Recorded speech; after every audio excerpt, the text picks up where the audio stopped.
জাতীয় সংসদে বক্তব্য রাখছেন প্রধানমন্ত্রী শেখ হাসিনা। আমরা সরাসরি চলে যাচ্ছি সেখানে।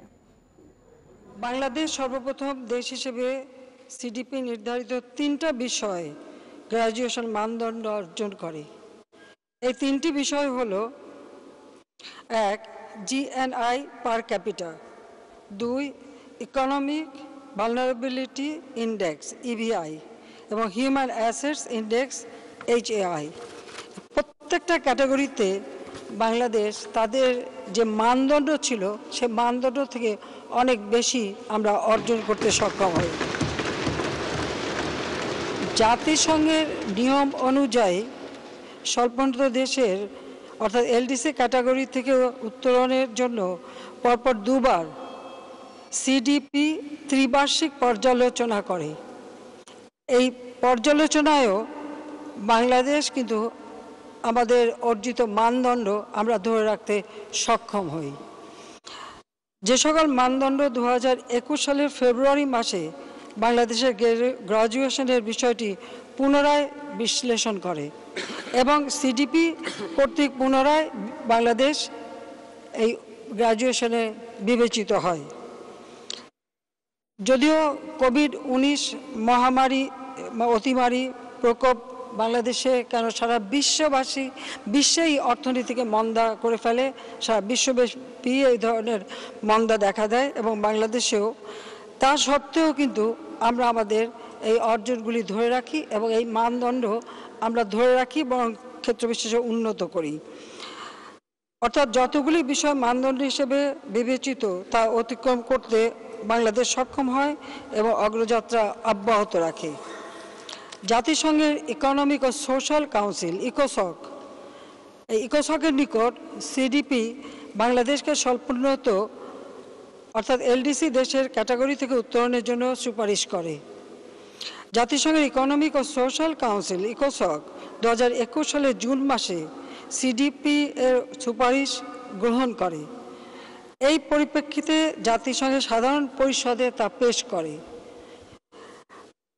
2021 নভেম্বর জাতিসংঘের সাধারণ পরিষদ এই প্রস্তাব বা রেজুলেশনটি আলোচনা করে এবং সর্বসম্মতিক্রমে এই রেজুলেশনটা পাশ হয়।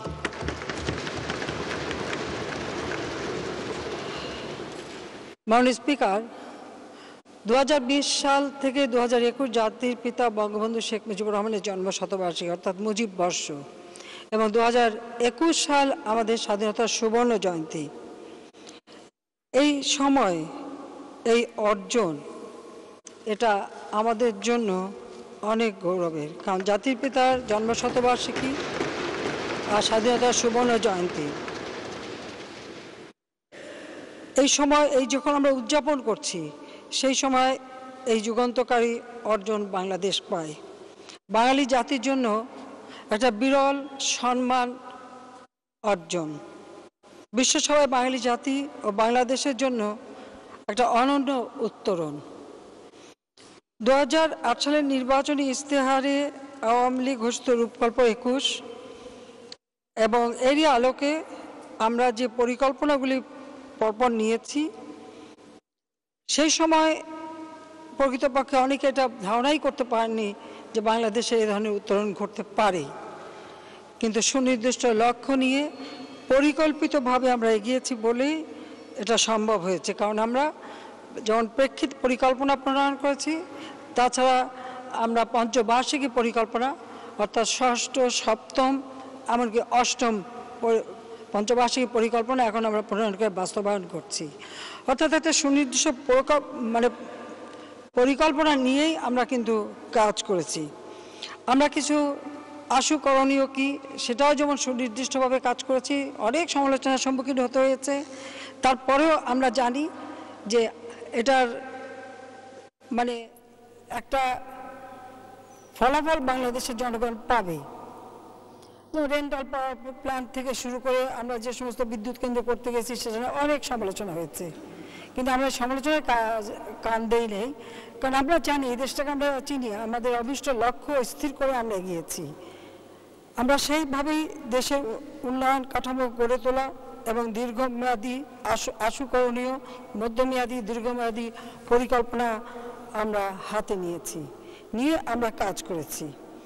ঠিক সেইভাবে আমরা ষষ্ঠ পঞ্চবার্ষিকী পরিকল্পনা প্রণয়ন ও বাস্তবায়ন করেছি, যার ফলে এমডিজি যে ঘোষণা দিয়েছিল 2000 সালে জাতিসংঘ, সেটা সফল বাস্তবায়ন আমরা করি।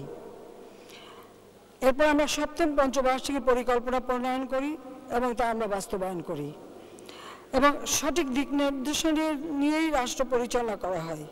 একই সঙ্গে জাতিসংঘ ঘোষিত আমরা এসডিজি, যেটা 2015 সালে জাতিসংঘ এসডিজি ঘোষণা করে, সাস্টেনেবল ডেভেলপমেন্ট গোল, সেই সাস্টেনেবল ডেভেলপমেন্ট গোলের যে অংশ যেগুলি আমাদের দেশের জন্য প্রযোজ্য, সেগুলির সাথে নিয়ে আমরা আমাদের সপ্তম এবং অষ্টম পঞ্চবার্ষিকী পরিকল্পনা প্রণয়ন করে তা আমরা বাস্তবায়ন শুরু করি।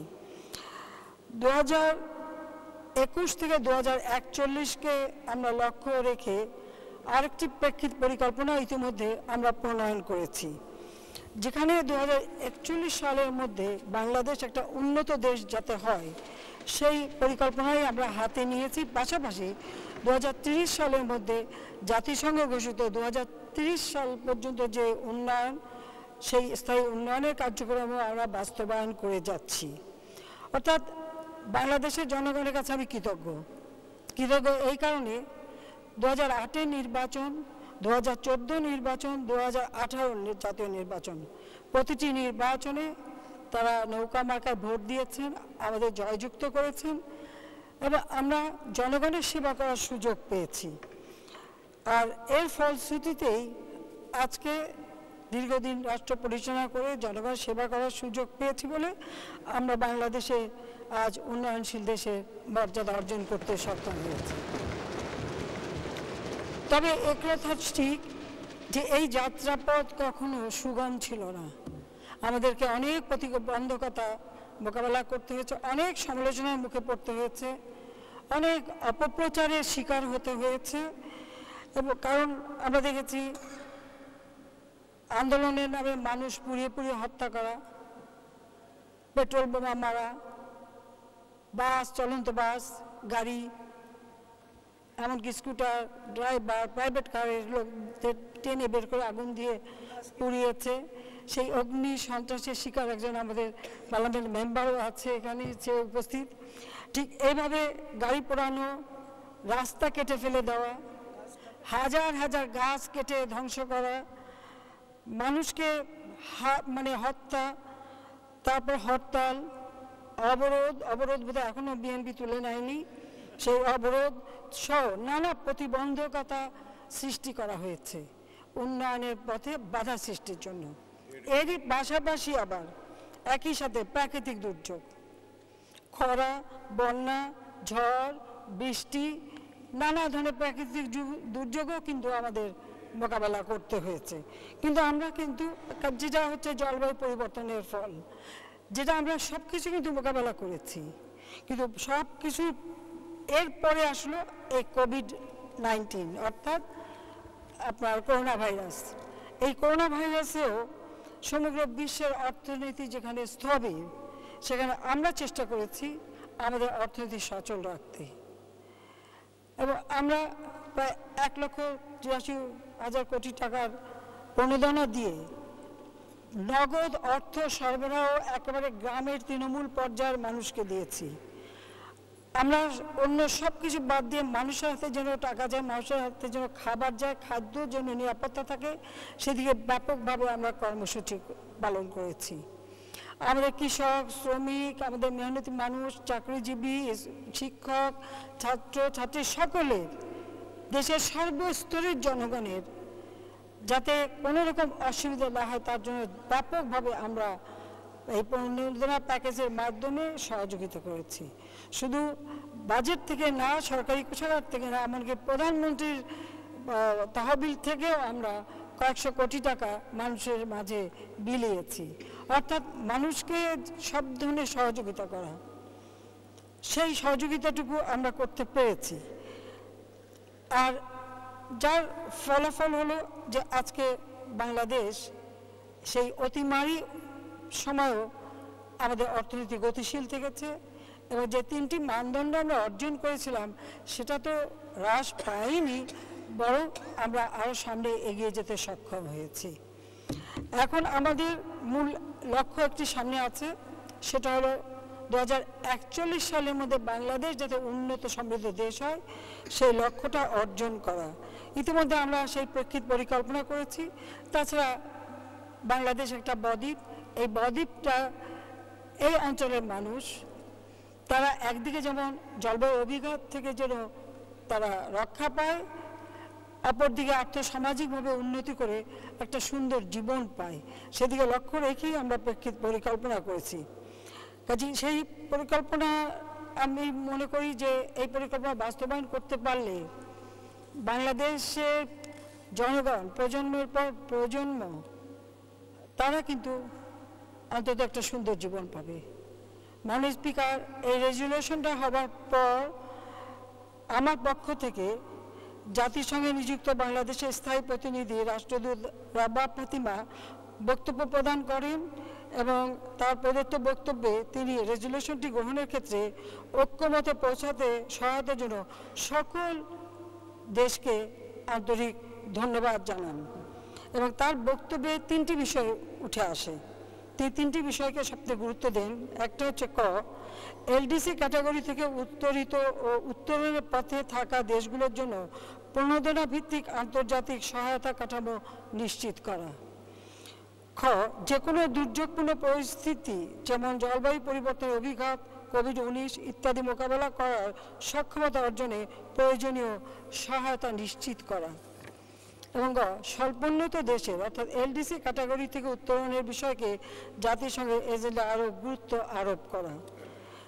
এবং আমি আরও আনন্দের সাথে জানাচ্ছি যে আমাদের সঙ্গে আমাদের একটা প্রতিবেশী দেশ নেপাল এবং লাওস, তাদেরও এই প্রস্তাব ওখানে উত্থাপন হয় এবং বাংলাদেশের সাথে লাওস এবং নেপাল তারাও আপনার উন্নয়নশীল দেশের ক্যাটাগরিতে গ্রাজুয়েশন লাভ করে। কাজে আমি বাংলাদেশের জনগণকে যেমন আন্তরিক অভিনন্দন জানাচ্ছি, সেই সাথে নেপাল, ভুটান এবং তাদের জনগণকে আমার আন্তরিক অভিনন্দন জানাচ্ছি। মাননীয় স্পিকার, জাতির পিতা বঙ্গবন্ধু শেখ মুজিবুর রহমান আমাদের স্বাধীনতা দিয়ে গেছেন।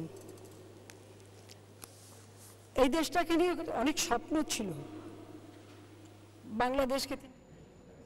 আমরা তখন জাতীয় সংসদ থেকে প্রধানমন্ত্রীর বক্তব্য শুনছিলাম।